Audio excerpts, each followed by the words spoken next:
আসসালামু আলাইকুম।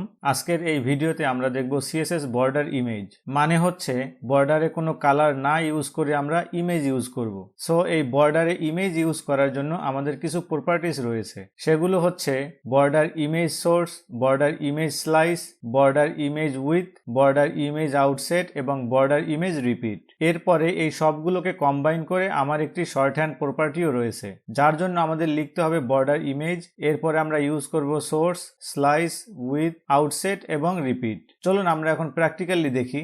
এখানে HTML ফাইলের ভিতরে আমার একটি ডিভ রয়েছে এবং যার ভিতরে আমি কিছু টেক্সট নিয়েছি। এরপরে আমার সিএসএস এর ফাইলের ভিতরে এই ডিভ ট্যাগটিকে টার্গেট করেছি, এর একটি উইথ দিয়েছি, হাইট দিয়েছি এবং এর সাথে আমি একটি মার্জিন ইউজ করেছি। দেন একটি বর্ডারও আমি ইউজ করেছি। চলুন আমরা দেখি এটি কিরকম দেখায় আমার ওয়েবসাইটে। সো নর্মালি আমরা এটি এভাবে দেখতে পাবো। এখন এই বর্ডারে কালারের পরিবর্তে আমরা ইউজ করব ইমেজ। আমার প্রজেক্ট ফোল্ডারের ভিতরে আমি কয়েকটি ইমেজ নিয়েছি এবং এই ইমেজগুলোই আমি ইউজ করব। সো চলুন সেটি আমরা একটু দেখি। প্রথমেই আমি এখানে লিখব বর্ডার ইমেজ সোর্স, দেন আমাদের লিখতে হবে ইউআরএল, এর ভিতরে আমি ইমেজটি নিব। সো এখানে আমার ফোল্ডারের ভিতরে ইমেজের নাম হচ্ছে img1, আমি এই ইমেজটি ইউজ করব। সো এখন আমি এখানে লিখে দেই এর ভিতরে img1.png, png হচ্ছে আমার এক্সটেনশন। এখানে এটিকে আমি সেভ করি, দেন আমার ওয়েবসাইটে একটু আমি রিফ্রেশ করি। দেখুন এই ইমেজটি আমরা এখানে এভাবে দেখতে পাচ্ছি, চার কর্নারে আমরা দেখতে পাচ্ছি এবং আমাদের যে এখানে একটি বর্ডার কালার ছিল ব্ল্যাক, এটি আমরা এখন দেখতে পাচ্ছি না। সো এই পুরো ইমেজটি আমার এই কর্নারগুলোতে চলে আসছে। এখন এটিকে আমি কিভাবে একেবারে পুরো জায়গাতে দিয়ে দিব, মানে হচ্ছে পুরো বর্ডারে আমি ইউজ করব। তাই আমার এখন ইউজ করতে হবে বর্ডার ইমেজ স্লাইস। চলুন সেটি একটু দেখি। প্রথমেই আমি এখানে লিখব বর্ডার ইমেজ স্লাইস। এখন আমি আমার এই ইমেজটি একটু ওপেন করি এখান থেকে। এখানে আমি রাইট ক্লিক করব, দেন ওপেন উইথ পেইন্ট। আপনারা চাইলে ফটোশপ দিয়েও ওপেন করতে পারেন। সো এটি হচ্ছে আমার ইমেজ, আমি একটু জুম করি। সো এখন আপনারা ক্লিয়ার ভাবে দেখতে পাচ্ছেন এই যে আমার রেক্ট্যাঙ্গেল আছে, এখানে আমি একটু ক্লিক করি, দেন ইমেজটি আমি এখান থেকে সিলেক্ট করব, এই যে একেবারে উপর থেকে এই অংশটুকু। সো আমি ধরুন একটি স্কোয়ার শেপের নিব। সো এখানে সাইজটি আমার 28x28 হতে পারে অ্যাপ্রক্সিমেটলি। সো আমি 28 ধরে নেই, মানে হচ্ছে আমার টপ লেফটে শুধুমাত্র এতটুকু দেখাবে, একইভাবে বটম লেফটে শুধুমাত্র এতটুকু দেখাবে, মানে 28 পিক্সেল বাই 28 পিক্সেল দেখাবে। বটম রাইটেও আমার 28 পিক্সেল সিলেক্ট হবে এবং টপ রাইটেও আমার 28 পিক্সেল সিলেক্ট হবে এবং এর মাঝখানে যে অংশটুকু আছে সেটি আমার স্ট্রেস হয়ে যাবে। চলুন আমরা একটু দেখি, তাহলে বুঝতে পারবো ইজিলি। সো আমি এখানে লিখে দিব 28। এখন এটিকে আমি সেভ করি। আফটার দ্যাট এখানে আমি একটু রিফ্রেশ করে দিই। এখন আপনারা এখানে দেখুন এই কর্নারগুলোতে 28 পিক্সেল নিয়ে নিয়েছে ইমেজ থেকে এবং মাঝখানের পোর্শনটি একেবারে স্ট্রেস হয়ে গেছে। জাস্ট এই ইমেজটাকে আমি ট্রান্সফর্ম করেছি। আবার ধরুন আমি যদি স্কোয়ার শেপের না চাই, ফর এক্সাম্পল এখানে ধরুন ভার্টিক্যালি আমি 28 পিক্সেলই চাই এবং হরিজন্টালি আমি চাই 14 পিক্সেল। তার মানে আমার এরকম শেপের হবে। ভার্টিক্যালি আমি নিয়েছি 28 পিক্সেল এবং হরিজন্টালি আমি নিয়েছি 14 পিক্সেল। সেটি যদি আমি এখানে লিখতে চাই তাহলে প্রথমে আমার লিখতে হবে 28 দেন 14। এভাবে আমি দুইটি ভ্যালু ইউজ করতে পারবো যদি আমি স্কোয়ার শেপের না চাই। সো এই সেম সাইজের আমার এখান থেকেও নিবে, এখান থেকেও নিবে এবং এখান থেকেও নিবে। এখন এখানে একটু দেখুন, আমার কিন্তু এখানে শুধু এতটুকু স্ট্রেস হবে না, এই যে অংশটুকু আছে এই সব অংশটুকু স্ট্রেস হবে। সো বটমেও আমার একইভাবে স্ট্রেস হবে। সো এখান থেকে আমি এটিকে সেভ করি, দেন ওয়েবসাইটে একটু রিফ্রেশ করি। দেখুন এখন কিন্তু চেঞ্জ হয়ে গেছে। সো প্রতিটি ইমেজের জন্য আমার এভাবে স্লাইসিংটি দেখে নিতে হবে। দেন ইমেজ থেকে আমি যেভাবে নিতে চাই সেভাবেই আমি আমার ওয়েবসাইটে দেখাতে পারবো। সো আমি স্কোয়ার সাইজেরই রাখি, এখানে জাস্ট 28 রেখে দেই। এখন দেখুন আমার এই যে এইদিকে স্ট্রেস হচ্ছে, এটি কিন্তু আমরা চেঞ্জ করতে পারবো। তাই আমার ইউজ করতে হবে বর্ডার ইমেজ রিপিট। সো এখানে বর্ডার ইমেজ রিপিটের জন্য আমার চারটি ভ্যালু রয়েছে, স্ট্রেস, রিপিট, রাউন্ড এবং স্পেস। এখানে স্ট্রেস এটি হচ্ছে আমার ডিফল্ট ভ্যালু। চলুন এখন এগুলো আমরা একটু দেখি প্র্যাকটিক্যালি।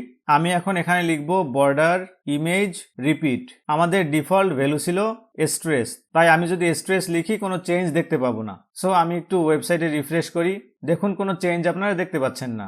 এখন আমি এই স্ট্রেস ভ্যালুটি চেঞ্জ করে এখানে লিখে দেব রিপিট।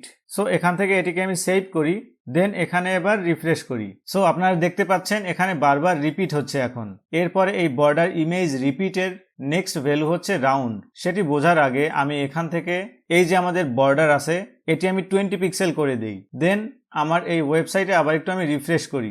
এখন যদি আমি একটু জুম করি আপনারা দেখুন এখানে রিপিট হচ্ছে, বাট এই যে এটি কিন্তু প্রপারলি দেখাচ্ছে না। দেখুন এখানেও কিন্তু দেখাচ্ছে না, এখানেও কিন্তু দেখাচ্ছে না। রিপিট হচ্ছে বাট একেবারে লাস্টে এসে কিছুটা কেটে যাচ্ছে। সো এইটি ফিক্স করার জন্য আমার ইউজ করতে হবে রাউন্ড। দ্যাট মিনস এই যে রিপিট আছে এটি রিমুভ করে এখন আমি লিখে দেব রাউন্ড। এটিকে আমি আবার সেভ করি।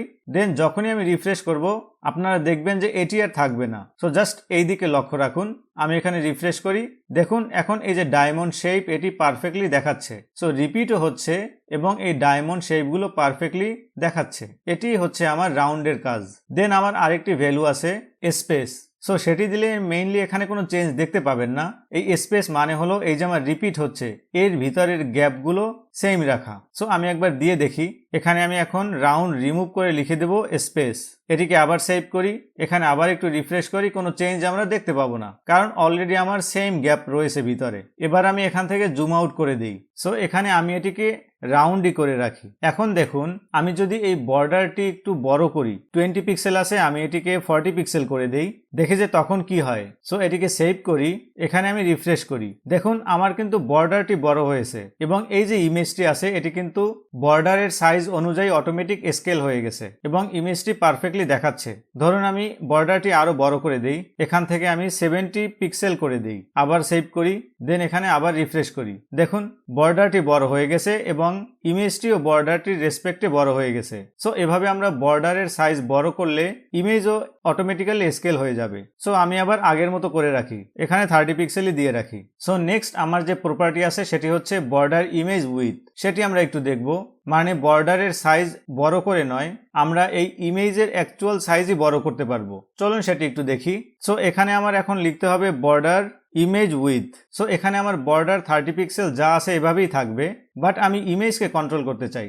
ধরুন আমি এখানে দিয়ে দেই 10 পিক্সেল, তখন আমার ইমেজটি অনেক ছোট হয়ে যাবে। সো এটিকে আমি সেভ করি, আফটার দ্যাট এখানে রিফ্রেশ করি, দেখুন অনেক ছোট হয়ে গেছে। আবার যদি চাই আমি অনেক বড় ভ্যালুও দিতে পারি। ধরুন এখানে আমি দিয়ে দেই 40 পিক্সেল, এর মানে ইমেজটি আমার এখন একটু বড় হয়ে যাবে। সো এখানে আমি আবার রিফ্রেশ করি, দেখুন বড় হয়ে গেছে। আমি যদি আরো বড় ভ্যালু দেই, ফর এক্সাম্পল 70 পিক্সেল, এটিকে সেভ করি, দেন এখানে একটু রিফ্রেশ করি, দেখুন ইমেজটি আপনার এভাবে বড় হয়ে যাবে এবং বর্ডারের 30 পিক্সেল যা আছে এটা এভাবেই থাকবে।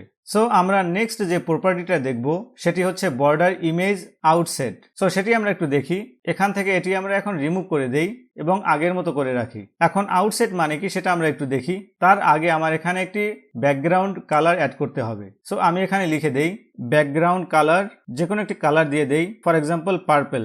এবং ওয়েবসাইটে যদি আমরা রিফ্রেশ করি তাহলে আমরা এরকম দেখতে পাবো। আউটসেট মানে আমার এই যে বর্ডার ইমেজ আছে এটি আমরা আরো দূরে নিয়ে যেতে পারবো, মানে এই ব্যাকগ্রাউন্ডের বাইরে নিয়ে যেতে পারবো। দ্যাট মিনস আমাদের মতো করে কন্ট্রোল করতে পারবো। চলুন এটি আমরা অ্যাপ্লাই করি। তাই আমার এখানে এখন লিখতে হবে বর্ডার ইমেজ আউটসেট। এরপরে ধরুন আমার এখানে বর্ডার ছিল 30 পিক্সেল, সো আমি এখানেও দিয়ে দিই 30 পিক্সেল। এরপরে এটিকে সেভ করি, দেন যখনই আমি রিফ্রেশ করব এই যে আমার বর্ডার ইমেজটি রয়েছে এটি 30 পিক্সেল বাহিরে চলে যাবে। সো এখানে একবার রিফ্রেশ করি, দেখুন বাহিরে চলে আসছে। সো আমি যদি ভ্যালুটি বাড়িয়ে দেই তাহলে আরো বাহিরে চলে যাবে, যেমন 40 পিক্সেল।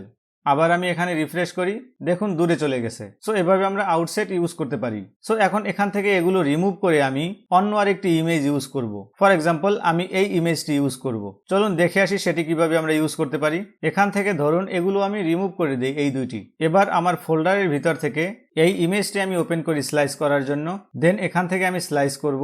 সো এখান থেকে আমি দেখি যে আমার সাইজটি কিরকম হয়। ধরুন আমি এরকম নিব একটি স্কোয়ার সাইজের। সো অ্যাপ্রক্সিমেটলি আপনারা দেখেন 825 আমি নিতে পারি। সো আমি এখন এখানে লিখে দিব 825 এবং আমার ইমেজের নাম ছিল img2, দেন এক্সটেনশনটি ছিল jpg। সো আমি এখানে লিখে দেব jpg। এবার এটিকে আমি সেভ করি, দেন আমার এখানে রিফ্রেশ করব, দেখুন চলে আসছে। সো আমার ইমেজটি ছিল অনেক বড়, তাই এরকম দেখাচ্ছে। আমি এখানে বর্ডারের সাইজটি আরো বড় করে দিতে পারি, তাহলে আপনারা আরো ক্লিয়ার বুঝতে পারবেন। সো এখান থেকে ধরুন আমি এটাকে 30 পিক্সেল না দিয়ে এখন আমি 90 পিক্সেল দিয়ে দিই এখানে। এটিকে সেভ করি, দেন আমি একটু রিফ্রেশ করি, দেখুন এখন বড় হয়ে গেছে এবং এখান থেকে আপনারা যে কোনো ভ্যালু চেঞ্জ করতে পারবেন। সো আমি আরেকটি ইমেজ নিয়েছিলাম যেটি ছিল আমার জিআইএফ ইমেজ, সেটি আমরা একটু এখানে অ্যাড করে দেখি। এই ইমেজটি একইভাবে ওপেন করে আমি সাইজটি নিব এখান থেকে। সো এখান থেকে আমি একটু সিলেক্ট করি এবং দেখি, ধরুন এরকম একটি শেপের আমি নিব। সো আমি 27 পিক্সেল ধরে নিতে পারি। সো এখানে এখন লিখে দেব 27।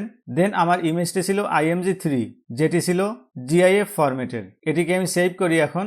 দেন এখানে একটু রিফ্রেশ করি, এভাবে চলে আসছে। আমি যদি চাই এখানে বর্ডারটিও কমিয়ে দিতে পারি, যেমন 20 পিক্সেল। আবার আমি এখানে রিফ্রেশ করে দেই, দেখুন এরকম হচ্ছে। নেক্সট আমরা একটু শর্ট হ্যান্ড প্রপার্টিটা দেখি। এখানে এই এতগুলো লাইন আমরা না লিখেও শুধুমাত্র একটি লাইনের মাধ্যমে লিখতে পারবো। তার জন্য আমার প্রথমে লিখতে হবে বর্ডার ইমেজ, দেন প্রথমে হচ্ছে আমার সোর্স, তাই আমি লিখবো URL এবং আমি এখানে IMG1 এই ইমেজটি ইউজ করে দেই .png।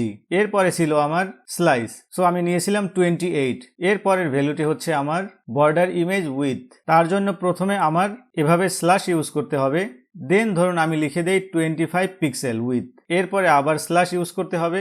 দেন এর পরের ভ্যালুটি ছিল আমার আউটসেট, ধরুন এটি আমি 5 পিক্সেল দিয়ে দেই। দেন আমি একটি স্পেস দিয়ে লিখে দেব রাউন্ড, কারণ লাস্টের ভ্যালুটি হচ্ছে আমার বর্ডার ইমেজ রিপিটের জন্য। এই উপর থেকে এগুলো আমি এখন রিমুভ করে দিতে পারি। দেন এটিকে আমি সেভ করি। আফটার দ্যাট এখানে আমি রিফ্রেশ করি, দেখুন আমার এখনো পারফেক্টলি দেখাচ্ছে। সো এভাবে আমরা শর্ট হ্যান্ড প্রপার্টিটিও ইউজ করতে পারি। আমরা চাইলে বর্ডারের জন্য গ্রেডিয়েন্ট কালারও ইউজ করতে পারি। সো সেটি আমি নেক্সট ভিডিওতে দেখাবো। সো আশা করি আজকে এই CSS বর্ডার ইমেজের সবকিছু বুঝতে পেরেছেন এবং যদি কোনো ডাউট থাকে অবশ্যই আমাকে কমেন্টে জানাবেন আর আমার চ্যানেলটি অবশ্যই সাবস্ক্রাইব করবেন। আজ এ পর্যন্তই, থ্যাংক ইউ ফর ওয়াচিং।